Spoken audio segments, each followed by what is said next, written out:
Hi Capricorn, welcome to your March 2020, can you believe it? March 2024 Astro-Tarot scope with me, Raphael from Reydiant Reality. It's an absolute pleasure to have you. Thank you so much for being here. Thank you so much for joining me. Quick note, these readings are for your sun, moon and ascendant sign. Remember, they're general readings. Not everything's going to resonate with everybody. That is just fine. You should always use your own discernment. With that said, I am using whole sign tropical Western astrology. So if you're only going to watch one of these, make sure it's for your ascendant. It's going to be that much more accurate for you on the day-to-day level. Before we start, as always, I would like to bless my decks of cards with all forms of love, light, peace, prosperity and abundance, and I pray that the messages that come through are ultimately clear and concise and they help you on your path to your highest vibrational good. So I'm going to pop these to the side. They will be for your lunations, and we're going to use this deck. So before we get into it, I just want to say, if you want to book your personal reading with me, you can do so on the link in the description box below. And if you are a continued subby, you know Rafi loves you. If you're new to my channel, please don't forget to like, share if you should so choose and it resonates. Hit that subscribe button. So for the first transit that I want to look at for you today is on the so if I ever don't mention the degrees, or I forget the houses, or even the you know, the date, because I can't remember the Pisces new moon one for some reason. I should have written it down, but I just haven't. If ever, check the link, check the description box, because you'll always find, you know, what transits I'm talking about, what degrees they're at, what date they are, okay? But starting with the 8th of March, Mars, which is in the sign of Aquarius, which for you occupies the second house of money, finances and resources, is going to square an energy of tension, clashes, conflict, Uranus in the sign of Taurus, which for you occupies the 5th house, right? So Mars rules your home sector and your friendships. Uranus rules your second house of money and also your friendships, whereas Uranus rules your second house of resources. I had a complete mind blank then, right? It's like I can read but not read. So there could be financial considerations with children if you've got them. Maybe they kind of, you know, throw up a surprise expense. I touch wood, and I hope I'm wrong because it is a square. So this could be that they damage something. You know, it's like one of those moments where it's like, I cannot believe it, like this is going to cost me a bomb. It might also be that there's some kind of pleasurable activity that you want to do, but then you realize really quickly that it's going to cost you a lot more money than you had realized. It is a somewhat explosive energy that's implicated because of these, you know, because it's a square effectively. And Mars Uranus energy is what I call what happens when an unstoppable object what happens when an unstoppable force, Mars, meets an immovable object, Uranus, right? You're bound to have a clash of some sort. In fact, these two planets really are the epitome of the Tower card. This could, and because the second house is about your principles, especially where your values are. So it might be that somebody kind of, you know, whatever your principles are, maybe somebody steps on the toes of that. But it could also be that maybe you expect something from somebody else that they're either not able to give you or are refusing for one reason or another. And maybe, I'm not saying that you will, but maybe you try to overstep a boundary here and you end up getting some cold water in your face. You know, like, I'm not saying it's all you. I'm not saying it's all the other party either. There's going to be something about mutuality here. All right. Now, for this, you've got the Hermit card. So there is a sense here that there's something that you're either doing all on your own, or maybe feel that you are on your own with. You've got the Three of Pentacles. So this is, honestly, this with the Hermit card and the Lovers card, right? So that's a lot, and I mean a lot of mercurial energy, right? Because the Hermit card is Virgo, the Lovers card is Gemini. So this is a double hit of mercurial energy. With the Three of Pentacles here, though, there's some kind of advice or some kind of information or even consideration that somebody's giving you, and it's like you're refusing to hear it. And so it's like you're going through the process. Here in the UK, we say don't cut your nose off to spite your face. This can be one of those times. That Three of Pentacles is a very Capricornian card, but it does suggest that there is information that you're refusing to hear or not wanting to take on board. And as we know, and everyone knows, I love my Cappies, but you guys can be really fucking stubborn, all right? So just keep this as a consideration. Now, on the 14th of the month, The moon, Luna, is going to conjunct Uranus at 20 degrees, I believe. And they are going to come into, and it is a wide orb of 7 degrees, but they're going to conjunct Jupiter, which is at 13 degrees. Now, it's not a true triple conjunction, but it's still making enough noise to be notable. There is a lot of energy in your 5th house at the moment. And the moon for you, because the moon rules Cancer, and this Cancer for you occupies the 7th house. So there's something about your relationships going on here. Jupiter rules your past, because it rules Sagittarius, and your spirituality and your communications, because it also rules Pisces, your 3rd house, right? And I wonder if this is some kind of heart-to-heart about relationships. Since it's your 3rd house, this could be siblings as well. There's maybe some kind of big communication or conversation that's happening here around what feels like a really big subject or something that's really hard to deal with. It might either be, some kind of deep conversation that you have with a sibling that eventually leads to joy, but in another sort of astute way, it could be that there is, there's some feelings that need to be acknowledged here, whether this is yours or theirs. My money is on it being both. There is a lot of busyness in this, right? Even though it's the 5th house, I've got to be honest with you, it doesn't feel like joy for you. It's just kind of like a sense of relief more than anything else. For this, you've got the moon card. So there are sort of things underneath the surface. With the justice card, there's a sense of wanting or needing justice with this, and the 10 of swords.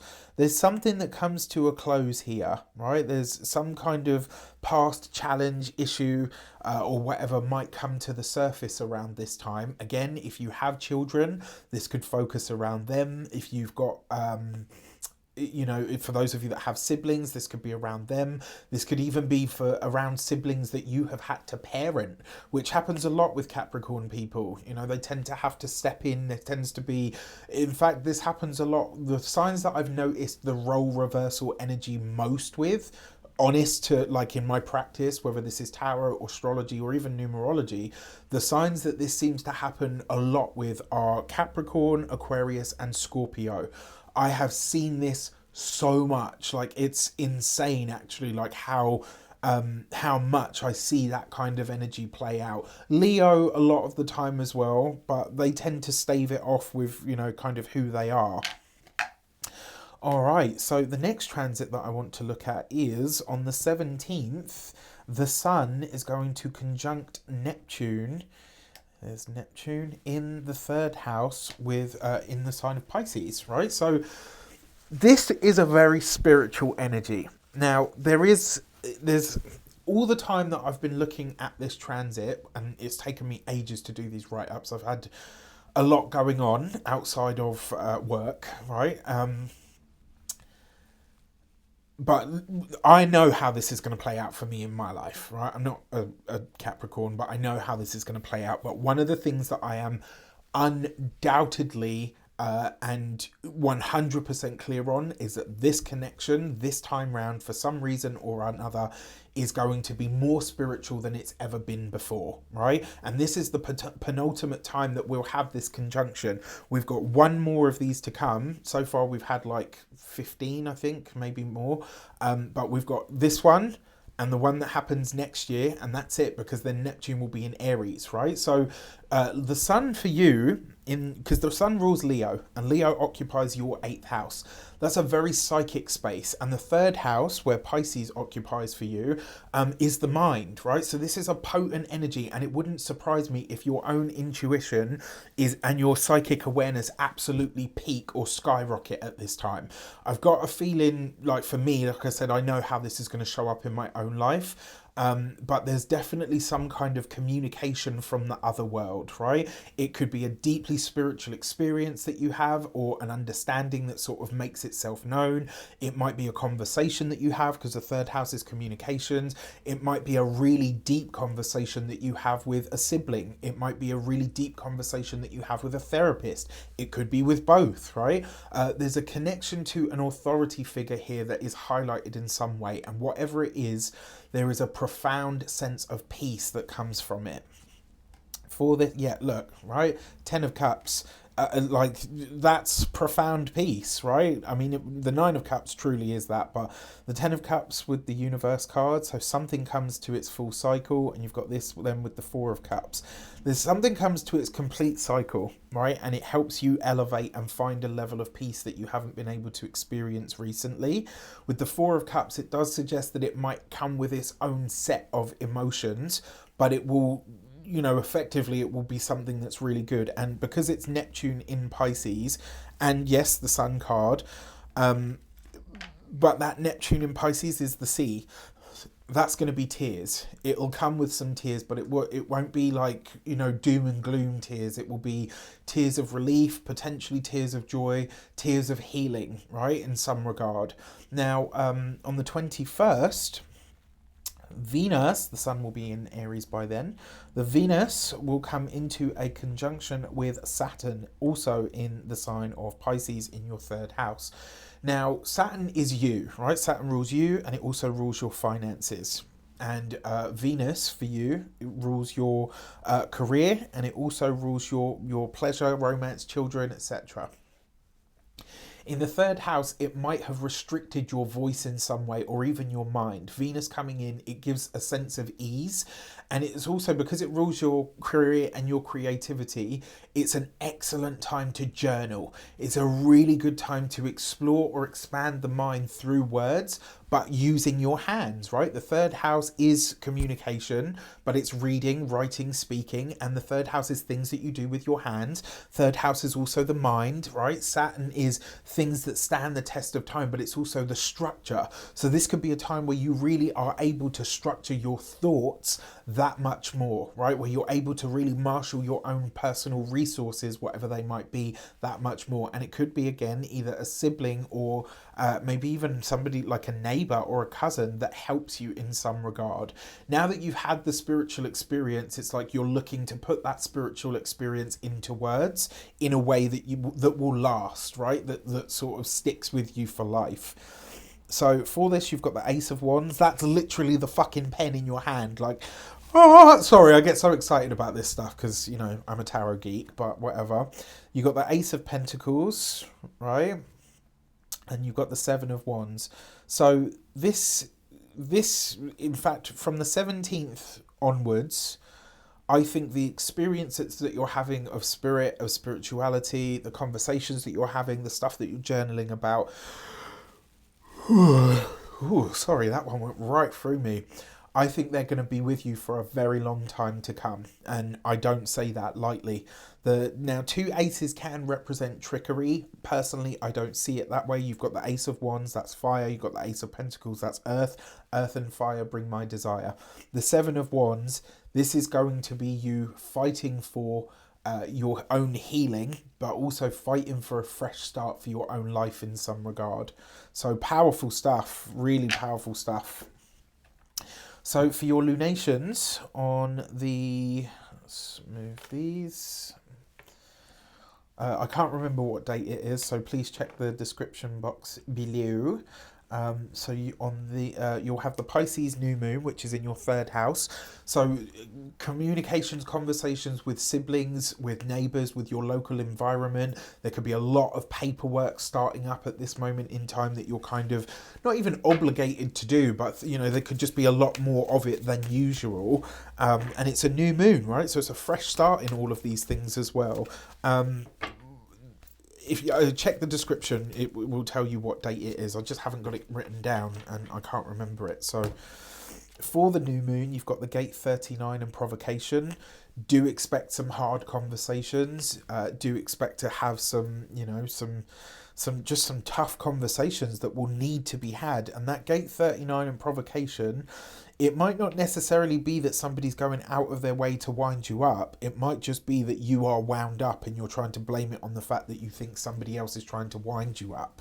So watch out for this, right? You do need to factor in some responsibility for yourself as well here. Now, for your full moon, it's a full moon lunar eclipse. I remember this one because it's my mum's birthday on the 25th of March. This is in your career house, right? Your career house, your career sector, the most visible part of you, the most visible part of your sky, and the most public version of you in some regard is going through an eclipse. This means that how you're seen or how you see yourself, or maybe even how you present yourself, is going to shift in some regard.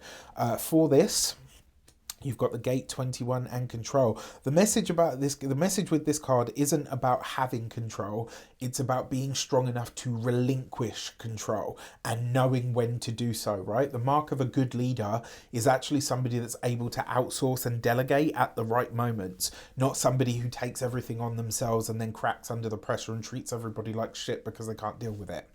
Right? Like, this just to give you an idea or an example of how the motif could play out. But this card, you have the wisdom, that's the owl. Now you need to know when to hand stuff over. All right. With that said, I wish you an abundance of all of that good stuff. I completely forgot to mention this month's course is all about the court cards. You will be seeing it pop up. There will be a short video about that as well. So don't forget to check it out. All right. With that said, take care. Let me know in the comments how it shapes up. I'll see you soon.